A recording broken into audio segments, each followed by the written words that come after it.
여러분, 지난주 목요일 저는 천안에 계신 우리 강신환 권사님 신방을 좀 다녀왔습니다. 이제 곧 재활 요양병원에 입원하신다는 소식을 들어서 입원하시기 전에 잠시 우리 권사님 손이라도 좀 잡아드리고 또 기도해 드리고 싶은 그런 마음이었습니다. 눈이 많이 내린 날이었기 때문에 저는 서울역에서 KTX를 타고 내려갔는데요.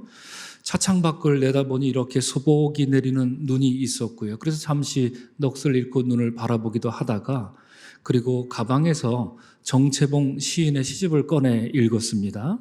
그중에 행복이라는 아주 짧은 시가 있습니다. 여러분들에게 소개해 드리고 싶습니다. 이 시가 이렇게 말합니다. 행복의 열쇠는 금고를 여는 구멍과 맞지 않고 마음을 여는 구멍과 맞는다, 이렇게 말합니다. 여러분, 짧은 시지만 이 시의 내용이 여러분들도 쉽게 공감하리라 생각합니다. 정채봉 시인은 사람의 행복은 물질에 있는 게 아니라 마음에 있고, 그래서 행복은 이렇게 세상으로부터 우리 안에 이렇게 채워져야 행복을 누리는 것이 아니라 오히려 거꾸로 우리 마음에서부터 발원되고 우리 마음에서부터 비롯되어야 그것을 참된 행복이라 부를 수 있다, 이렇게 시로 읊조리고 있는 것입니다. 이처럼 사람은 누구나 행복을 찾으며 살기 마련인데요, 나름대로 자신이 이루고 싶은 것을 성취한 사람들은 행복감을 느낍니다. 하지만 반대로 그렇지 못한 사람들은 행복감이 아니라 그 반대의 감정, 곧 불행감을 느끼게 됩니다. 모르긴 몰라도 오늘 예배드리는 우리 중에 가장 큰 행복감을 느끼고 있는 사람들은 바로 예비 신랑, 예비 신부가 아닐까, 그런 생각이 드는데요. 여러분, 물질적인 것이든 아니면 정신적인 것이든 원하는 대로 되지 못한 결핍된 마음에서 불행감은 시작합니다. 여러분들에게도 한번 여쭤보겠습니다. 여러분들은 오늘 예배드리는 이 시간, 오늘 행복한가요? 아니면 불행하신가요? 이렇게 물으니까 다소 좀 공격적인 질문 같아서 좀 죄송하고요. 또 이분법적인 선택을 강요하는 것 같아서 죄송한데요. 다른 말로 달리 한번 여쭙겠습니다. 여러분들은 상대적으로, 그렇죠? 상대적으로 행복감을 더 많이 느끼고 사시나요? 아니면 불행감을 더 많이 느끼고 사시나요? 어떠십니까? 행복과 또 불행을 느끼는 이 정도, 이런 걸 두고 여러분 행복지수 이렇게 부르곤 합니다. 작년 2022년 유엔의 어떤 기구에서 조사한 결과에 따르면 전 세계 146개국 중에 한국의 행복지수는 2022년에 말입니다, 59위였다고 합니다. 뭐 상위도 아니고 하위도 아니고 다소 어정쩡한 그런 결과가 아닐까 싶습니다만, 사실 오늘날에는 행복감 그리고 불행감 이런 단어를 말하게 되면 다소 무거운 마음이 들기도 합니다. 왜냐하면 우리 사회가 빠른 속도로 발달하고 진보하면서 물질적으로는 아주 많이 풍요로워진 것이 사실이지만 정신적으로나 그리고 영적으로는 오히려 공허하고요, 그리고 빈곤한 사회를 살아가고 있기 때문입니다. 그래서 불행하다라고 하는 이런 생각이 이렇게 골똘해지면 어느샌가 이 생각 자체가 그대로 남아있는 게 아니라 그것이 우울증이라고 하는 질병으로 쉽게 발현되어 도드라지는 그런 일이 많습니다. 청년 세대들은 어떻습니까? 청년 세대는 불투명한 미래로 인해서 그래서 우울한 마음으로 불안하고 하루하루를 이렇게 견뎌내야 하는 세대들이 바로 오늘날 대한민국의 청년 세대들입니다. 어르신 세대들은 또한 어떨까요? 건강상의 문제가 있지요. 또 경제적인 문제도 있을 것입니다. 그리고 자식들과 관련된 여러 문제가 얽히고 설켜서 우울한 마음을 이렇게 아침에 깨기도 싫을 정도로 그런 마음을 가누지 못하는 분들도 많이 계시다 생각합니다. 또한 중년 세대는 어떨까요? 예외가 아니죠. 나름대로 지금껏 열심히 살았다 이렇게 자부하다가도 불현듯 내가 지금까지 이뤄놓은 게 뭐지? 이렇게 생각해 보면 답이 없습니다. 마치 아무것도 이룬 게 없는 것처럼 이렇게 공허한 마음이 들 때가 많기 때문입니다. 그리고 미래를 생각하면 더 막막하기만 합니다. 곧 은퇴 이후의 삶을 생각하면 역시나 중년 세대들도 뾰족한 답이 없기 때문입니다. 그래서 중년 세대들도 불안하고 우울한 마음이 불쑥불쑥 그들 삶에 끼어들곤 합니다. 그래서 어느 통계에 따르면 한국 사회는 지난 2017년부터 이후 2021년까지, 그러니까 코로나가 한창이던 2021년까지 말입니다, 우울증으로 병원을 찾은 사람들이 그 5년 동안 35% 이상 증가했다, 이런 보도가 있습니다. 아마도 그 이후로는, 2021년 이후로는 더 증가했을 것만 같습니다만, 이 모든 것의 원인은 우리 한국 사회에 깊이 뿌리내리고 있는 무한 경쟁, 이것 때문이 아닐까 싶습니다.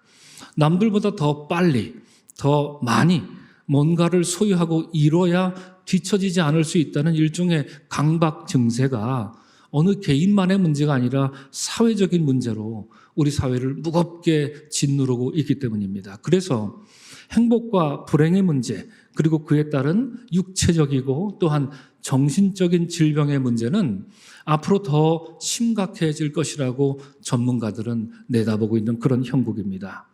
여러분, 사실 행복과 불행의 문제는 어제 오늘만의 문제는 아니지요. 아주 예전부터, 고대 사회로부터 지금까지 인간이 가장 중요하게 생각하고 가장 많은 관심을 기울였던 것이 바로 행복과 불행의 문제였습니다. 시대마다 다양한 사상가들이 이에 관한 아주 깊이 있는 통찰로 말한 적이 있었는데요. 그중 가장 오래됐고요, 또한 눈에 띄는 사람이 있다면 저로서는 이 사람을 여러분들에게 잠시 소개하고 싶습니다. 예수님 태어나시기 340년 전 그리스의 에피쿠로스라고 하는 사상가입니다. 그런 인간의 궁극적인 행복은 마음의 소란에서 해방되는 평정심에 있다, 이렇게 말한 적이 있습니다. 저 평정심이라고 하는 말, 헬라어로 아타락시아라고 하는데요, 마음이 소란하면 결코 행복하다 말할 수 없다. 그러므로 소란한 마음을 잠재우는 그 평정심을 얻는 것이 행복의 지름길이다, 이렇게 제시한 것입니다. 그래서 당대 지식인들과 부유한 사람들을 향해 에피쿠로스는 말하기를, 큰 부를 소유하거나 대중으로부터 명예를 얻고 존경을 받아도 마음의 소란이 제거되지 않고서는 진정한 기쁨을 얻지 않겠습니까? 이렇게 말하면서 인간의 행복은 그 어떤 상황과 조건에도 흔들리지 않는 마음의 평정심에 달려있다, 이렇게 아주 고상한 가르침을 우리에게 주고 있습니다. 지금으로부터 2300년 전 그리스의 한 사상가가 한 말인데 오늘날 2022년에 읽어도 구구절절 다 옳습니다. 사실이지, 제 아무리 재산이 풍족하고 사람들에게 존경을 받는다고 해도 마음이 불안하고요, 마음이 소란스러워서 평화롭지 못한다면 그가 이루어 놓은 것이 다 무슨 소용이고요, 그런 인생을 어찌 행복한 인생이라 말할 수 있겠습니까? 그런데 여러분, 저는 오늘 이 에피쿠로스처럼 이렇게 마음의 평정심을 누리며 사십시오, 이 얘기를 여러분들에게 들으려고 하는 것이 아닙니다. 저는 여러분들에게 꼭 드리고 싶은 말씀이 있는데요, 우리 그리스도인들은 반드시 생각하고 또 있기 전에 가끔씩 정기적으로 우리 자신에게 스스로 물어봐야 할 그런 물음이 있다 싶습니다. 곧 여러분들은 복이라는 말과 그리고 행복이라는 말을 어떻게 구분하십니까? 복, 그리고 행복이라는 말, 이 둘이 어떻게 다르고 또 어떻게 같을까요?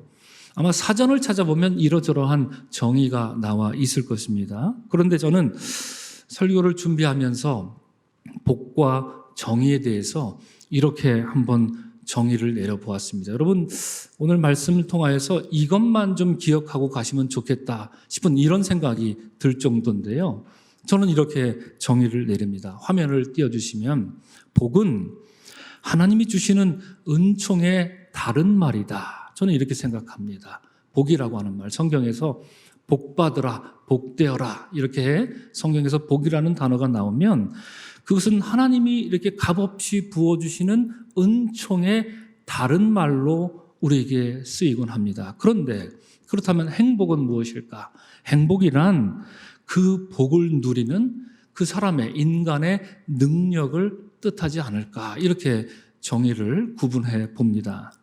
그러니까 그리스도인의 행복은요, 세상이 말하는 행복과 일면 비슷하기도 합니다만 전혀 다를 수도 있고요. 때론 정반대일 수도 있습니다. 왜냐하면 그리스도인의 행복은 오직 하나님의 은총을 얼마나 잘 느끼고 얼마나 잘 누리며 살고 있느냐 거기에 달려있기 때문입니다. 그러므로 그리스도인의 행복 지수는요, 사실상 은총 지수라 말할 수 있습니다. 하나님의 은총에 얼마나 민감하고 그 하나님의 은총을 얼마나 충만히 누리며 살고 있는가, 그것이 그 사람의 행복 지수를 말해주고 있기 때문입니다.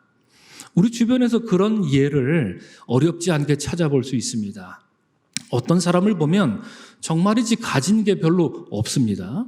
또 삶 속에 이렇게 가만히 들여다보면 이루 말할 수 없는 고통스러운 일이 빈번하게 일어난 그런 사람들이 종종 있습니다.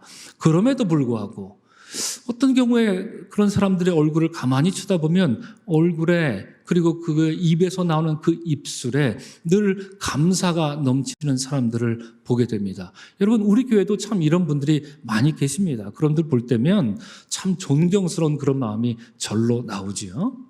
이런 분들은 삶의 조건이나 그리고 환경에 지배를 받지 않습니다. 아니, 지배를 받지 않는다라는 것은 좀 이상적인 표현이고요. 지배를 받더라도 훨씬 덜 받습니다. 오히려 하나님과 깊은 관계를 유지하면서 변함없이 베푸시는 하나님의 은총을 조심조심, 그러나 넙죽 받아먹는 사람이 바로 그러한 사람이기 때문입니다. 이런 사람의 행복지수, 그리고 은총지수는 우리가 감히 평가할 수 없지만 꽤 높을 것이 분명합니다. 하지만 반대의 경우에 해당하는 신앙인들이 사실상 더 많은 것 같습니다. 제가 구구절절 말씀드리지 않아도 어떤 경우일지 잘 아시리라 생각합니다. 반대의 경우는요, 그 어떤 좋은 환경을 갖추어도 불평스럽고 불만스러운 일을 아주 귀신같이 찾아냅니다. 그래서 가만히 그들의 삶을 들여다보면 그들이 행복하지 못하고 불행감을 느끼는 것은요, 환경 문제가 결코 아닙니다.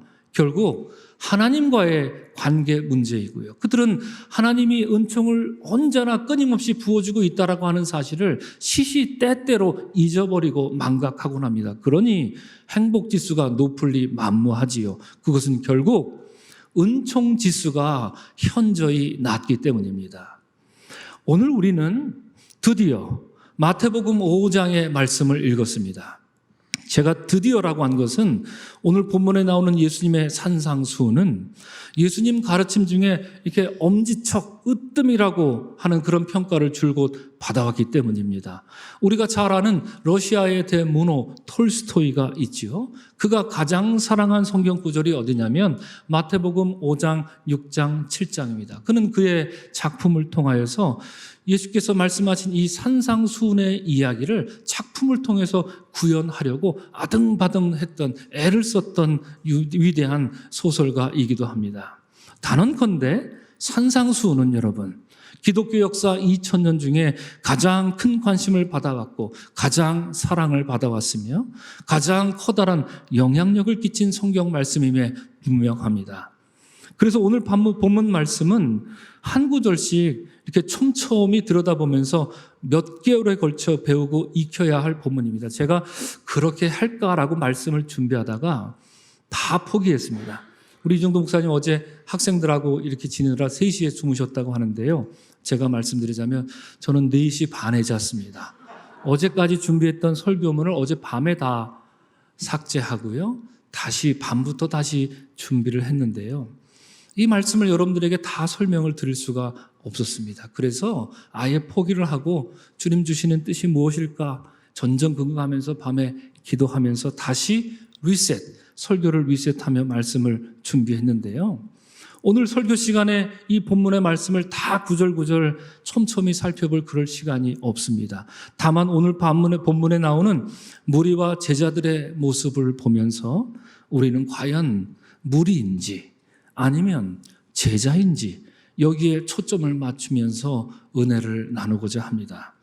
지난주 본문에서 예수께서는 여러분 기억하십니까? 스불론 납달리의 가버나움 해변에 가셔서 제자들을 부르셨습니다. 다들 그 사건을 여러분 기억하실 것입니다. 지난주 말씀을 들으셨다면 말이지요.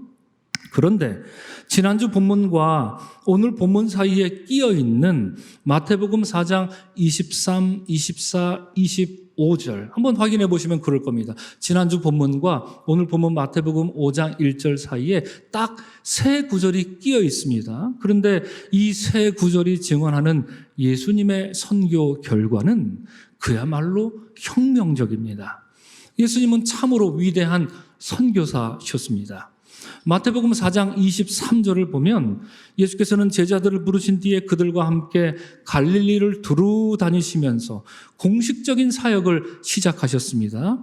여기에 예수님의 사역 세 가지 특징이 소개되는데요. 제 기억으로 예수님의 세 가지 사역 특징, 제가 주일 설교 때만 오늘로써 세 번째 말하고 있는 것입니다. 이쯤 되면 입에서 줄줄 나오는 분이 좀 있으면 좋겠는데요. 이 세 가지 사역의 특징이 무엇입니까? 첫째는 가르침이요. 둘째는 하나님 나라를 선포한 것입니다. 그리고 치유한 것입니다. 가르침, 선포, 치유. 어렵지 않습니다, 여러분. 기억하십시오. 이때 마태복음 4장 23절에 비로소 예수님 사역의 특징이 나타나고요. 이후로 복음서를 보시면 예수님 사역이 다 여기에 걸리는 내용들입니다. 이것이 예수님 사역의 세 가지 특징입니다. 그런데 놀라운 것은 예수께서는 하나님 나라의 복음을 갈릴리에서만 전하셨을 뿐입니다. 그렇지요? 가버나움에서만 전하셨을 뿐입니다. 그런데 예수님에 대한 소문이 갈릴리는 물론이고 이방 지역인 수리아까지 번졌다는 것입니다. 우리가 잘 아는 수로보니게의 여인, 그 여인이 어찌하여 예수님의 소문을 나중에 듣게 된 것일까? 바로 이때 예수님이 하나님 나라의 복음을 선포하셨는데 이것이 수리아 지역까지 그 소식이 전파되었다라고 하는 것이지요. 예수님에 대한 소문이 번지고 번져서 사람들은 각종 병에 걸려서 고통당하는 자들과 귀신 들린 자들을 예수께 데려왔고요. 예수께서는 그들 모두를 고쳐주셨습니다. 그리고 그 결과에 대해 25절이 이렇게 말하고 있는데요. 여러분, 제가 본문을 읽을 때 화면에 지도를 잠깐 띄워주시고요. 지도상 위치를 한번 확인해 주시기 바랍니다. 이 지도는 지난 밤 12시에 이종도 목사님께 제가 만들라고 해서 만들어주신 지도입니다. 한번 제가 25절을 읽겠습니다. 갈릴리 어디 있는지 눈으로 확인이 되십니까? 데가볼리 어딘지 확인이 되시겠죠. 예루살렘, 그리고 유대와 요단강 건너편. 여러분, 요단강 건너편 지난주에 말씀드렸습니다. 요단강 건너편이라면 어디를 뜻합니까? 길르앗을 의미합니다. 이 지역으로부터 수많은 무리가 예수님을 따랐다라고 25절이 말하고 있는 것입니다. 지도상으로 보면 예수께서 나중에야 어렵게 겨우 들어가셨던 그 사마리아 지역, 중간에 나오는 그 사마리아 지역을 제외하고는 예루살렘을 포함한 이스라엘 대부분의 지역들, 그리고 그 주변 이방 지역들까지 빠른 속도로 하나님 나라의 복음이 전파된 것입니다. 이 얼마나 위대한 선교 사건입니까? 여러분, 남방 유대 지역 보이시지요? 그 유대 지역에서, 그리고 북부 저 수리아 지역에서 이 지역에 살고 있던 사람들이 갈릴리의 가버나움으로 오기 위해서 왔다라고 한다면, 여러분, 그들은 어떤 길, 어떤 도로를 이용했겠습니까? 지난주 우리 말씀 나눴습니다. 그렇습니다. 가운데 붉게 그어져 있는 해변길을 통해서 그들은 왔을 것입니다. 제가 왜 이걸 강조하는지 지난주 말씀을 들으신 분들은 아실 것입니다. 해변길입니다. 하나님 나라의 복음 실로 그러합니다. 하나님 나라의 복음은 포로된 자를 자유케 하십니다. 눈먼 자들로 하여 새롭게 눈을 뜨게 하는 위대한 변화의 복음인 것입니다. 그리하여 이전까지는 제국의 정복자들이 자신의 탐욕과 욕망을 채우기 위해 다녔던 바로 그 해변길이 이제는 하나님 나라의 복음을 찾아가기 위한 길이 되었던 것입니다. 그 길을 따라 갈릴리의 가버나움으로 몰려든 사람들은 한둘이 아니었습니다. 마태복음 4장 25절은 그래서 말하기를 수많은 무리가 따르느니라 이렇게 말하고 있습니다. 여러분, 이 말씀에 오늘 본문 마태복음 5장 1절이 곧이어 이어지는 겁니다. 수많은 무리가 따랐다. 그리고 오늘 본문 마태복음 1장이 시작되는 겁니다. 우리 다 같이 1절을 한 목소리로 읽겠습니다. 예수께서 무리를 바라보시고 산에 올라가 앉으시니 제자들이 나온지라 이렇게 말합니다. 이 구절에 예수께서 무리를 보셨다라고 하는 이 무리가 누구냐면 바로 그들이었습니다. 다시 말씀드리면 무리 중에는 남방 유대로부터 해안길을 따라온 유대인도 있었을 것이고요. 저 북방 수리아 지역으로부터 해안길을 따라 내려온 이방인도 있었을 것입니다. 몇 날 며칠을 걸어서 도착한 것입니다. 데카볼리와 길르앗 지역으로부터 요단강을 헤엄쳐서 찾아온 사람들도 아마 있었을 것입니다. 분명한 것은 오늘 본문 마태복음 5장 1절에 나오는 무리는 하나님 나라의 복음을 사모해서 모여든 사람이 분명합니다. 그렇지 않고서야 어찌 이 위험하고도 먼 여행길을 감행하여서 가버나움까지 예수님을 찾아왔겠습니까? 예수께서는 이처럼 사방팔방에서 모여든 바로 그 무리를 오늘 본문에서 바라보십니다. 여러분, 어떤 눈으로 그들을 바라보셨을까요? 온갖 상처를 입고 병든 모습으로 나온 그들을 예수께서는 모르긴 몰라도 긍휼의 마음으로, 긍휼의 눈으로 바라보셨을 것입니다. 그렇게 바라보신 뒤로 예수께서는 산에 올라가 앉으셨다. 성경은 그렇게 말합니다. 그러자 제자들이 나온지라 성경은 이렇게 말합니다. 여러분, 다소 문맥이 어색하게 이렇게 비틀어지는 그런 느낌이 들지 않습니까? 예수께서 무리를 바라보셨다면 누가 나왔다 이러는 게 정상적이고 자연스럽겠습니까? 예수께서 무리를 바라보시니 무리가 예수께 나와 앉았다 이렇게 말하면 얼마나 본때 있고 보기 좋고 그럴싸합니까? 그런데 예수께서 무리를 바라보셨는데 제자들이 나온지라 성경은 우리에게 그렇게 말합니다. 무리는 지금 어디에 있습니까? 무리는 어쩌고 제자들만 나와서 예수님 앞에 앉은 것일까요? 예수님이 무리를 바라보실 때 도끼 눈이라도 뜨고 계셨을까요? 그러면서 내 놈들은 올라오지 마! 이렇게 으름장을 놓으셨거나 아니면 이렇게 손살에 치면서 제발 좀 따라오지 마! 그렇게 말씀하셨을까요? 그럴 리가요. 지난 성지순례 기간에 저는 산상수훈의 장소로 추정되는 곳을 잠시 방문했습니다. 그곳에 팔복교회란 이름의 교회가 자리 잡고 있었는데요. 오늘 본문에는 산에 오르셨다 이렇게 말하고 있지만 제 눈으로 보니 그곳은 그저 야트막한 언덕처럼만 보였습니다. 한국의 산에 비하면 그다지 가파르지 않은 산이었다는 말입니다. 그런데 왜 무리는 예수님과 함께 산에 오르지 않았을까요?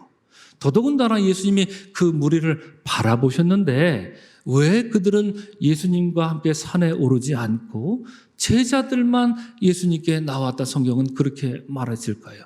무리가 산에 오르는 것이 그렇게 무리였을까요?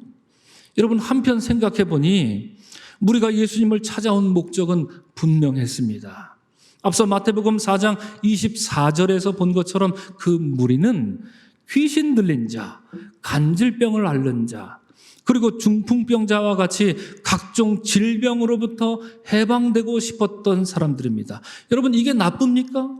질병으로부터 해방되고 싶어서 예수님을 찾아온 거, 이게 뭐 잘못된 겁니까? 그렇지 않습니다. 그들은 예수님의 하나님 나라 복음의 세 가지 특징, 곧 치유, 선포, 가르침 중에 오로지 치유 하나만 보고 몰려들었던 사람들입니다. 그 이상 나가려 하지 않았던 사람들이 누구냐? 바로 무리였던 것입니다. 그런데 오늘 보면 마태복음 5장 3절 이후로 나오는 산상수훈의 말씀은 하나님 나라 복음의 세 가지 특징, 곧 치유, 선포, 가르침 중에 어떤 것을 보여주고 있을까요? 예수님이 이때 치유를 행하셨던가요? 그렇지 않으시죠? 그럼 무엇입니까? 치유, 선포, 가르침 중에 예수님의 산상수훈은 곧 가르침을 주었던 것입니다. 그 가르침 앞에 오직 제자들만이 산에 올라 예수님 앞에 나와 앉은 것입니다. 사랑하는 성도 여러분, 이런 점에서 오늘 우리 2부 예배 드리는 여러분들은 무리입니까? 아니면 제자입니까? 한번 생각해 보시기 바랍니다. 여러분들은 무리입니까? 아니면 제자입니까? 물론 이러한 무리와 제자 구분은 절대적인 구분이 아닙니다. 이게 절대적인 구분인 줄 알고 그렇게 사용하는 분들이 많으신데 그렇지 않습니다. 어떤 본문을 보면 무리가 오히려 제자들보다도 훨씬 바람직한 모습을 보여주고 있기도 합니다. 그래서 무리만도 못한 철없는 제자들의 모습도 왕왕 보게 되는데요. 하지만 오늘 본문에서 무리와 제자는 분명 달랐습니다.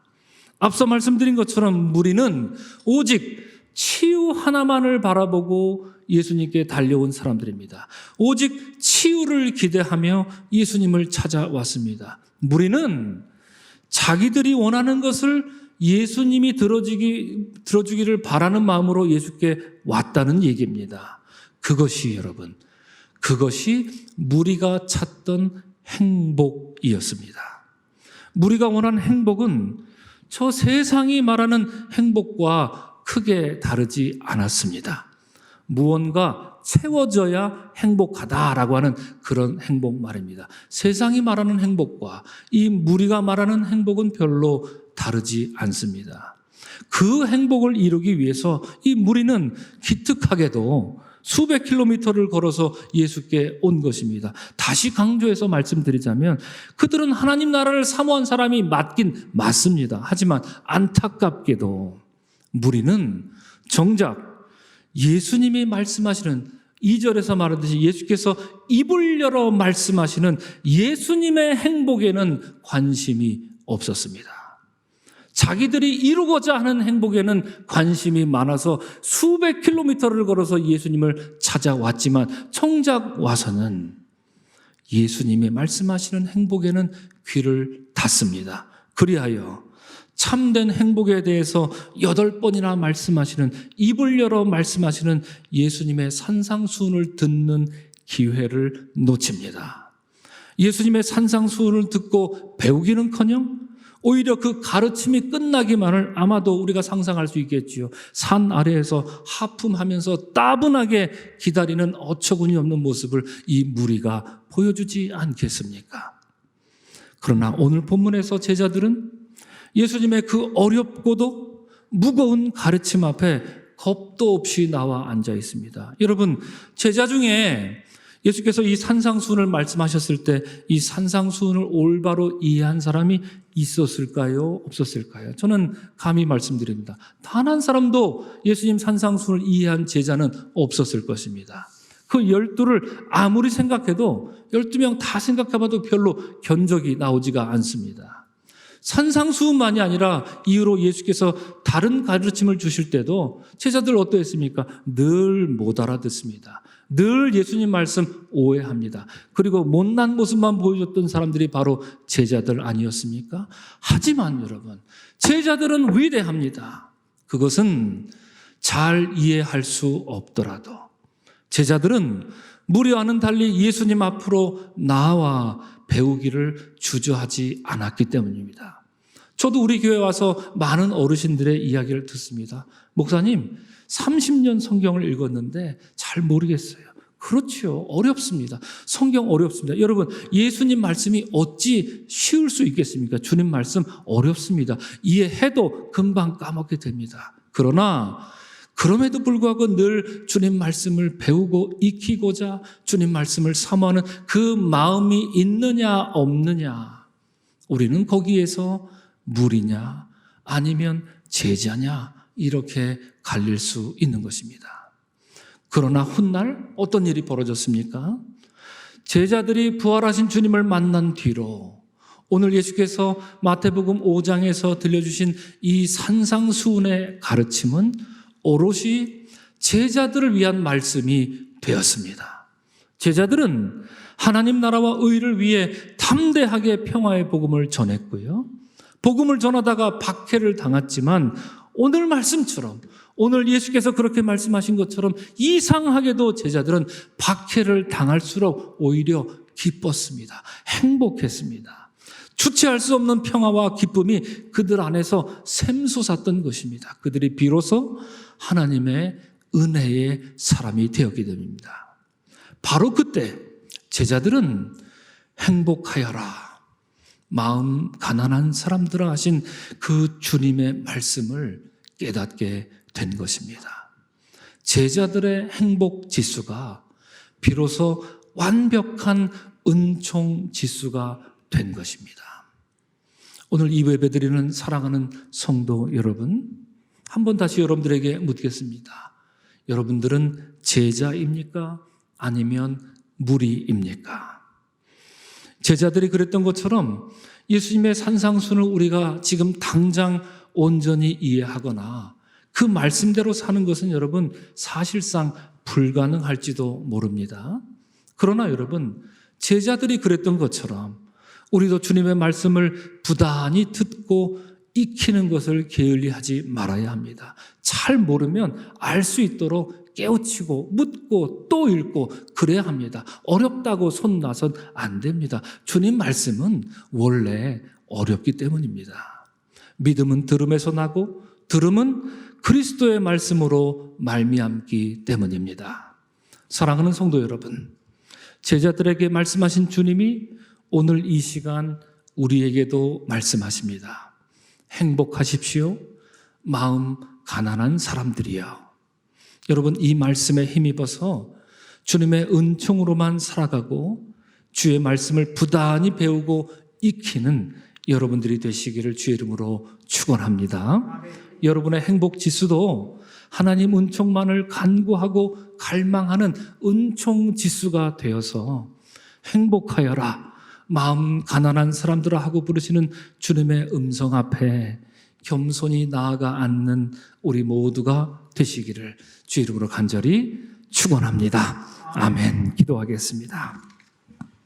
우리의 행복 지수를 생각해 보니 세상이 말하는 행복 지수와 별로 그렇게 다를 바가 없습니다. 주님, 우리의 행복 지수는 오직 은총 지수여야 합니다.